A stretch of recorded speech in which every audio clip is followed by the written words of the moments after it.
Ces derniers mois, durant les cours qu'on étudie, il arrive des questions des différents pays arabes, des gens qui sont étudiés avec nous.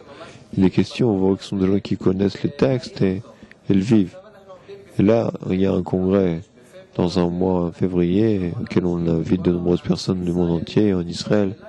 La question, est-ce que tu penses que durant ce congrès, durant cette assemblée, où viennent des gens de tous les pays, incluant des pays arabes, tu penses que c'est un signe que cette chose est proche?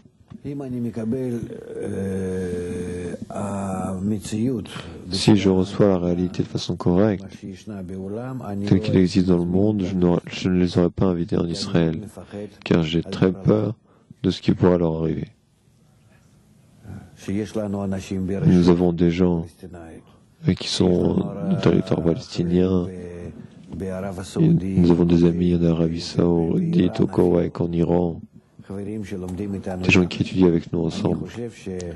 Mais je pense que le prochain congrès que nous ferons dans un endroit neutre, soit en Russie, soit en Europe, sera l'endroit qui sera le plus adéquat pour eux, pour qu'ils viennent. Car il est clair, tu sais que celui qui vient en Israël et qu'on lui met un visa un tampon sur son passeport, qu'il était en Israël, après il ne peut plus revenir chez lui. Par exemple, pour les Émirats arabes. Il y a des limitations, ils ne reçoivent pas de telles personnes. Par conséquent, je ne les aurais pas à leur place, je ne serais pas mis en danger, c'est un véritable risque. Et par conséquent, attendons jusqu'au prochain congrès.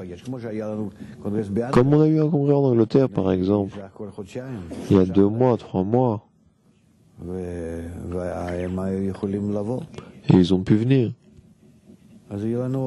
Donc nous ferons un autre congrès en Europe. On a dit qu'il me semble que nous aurons un congrès en Espagne au mois de mai, non? Alors ils viendront en Espagne, ils peuvent venir tous les pays. Je préfère que les choses soient ainsi.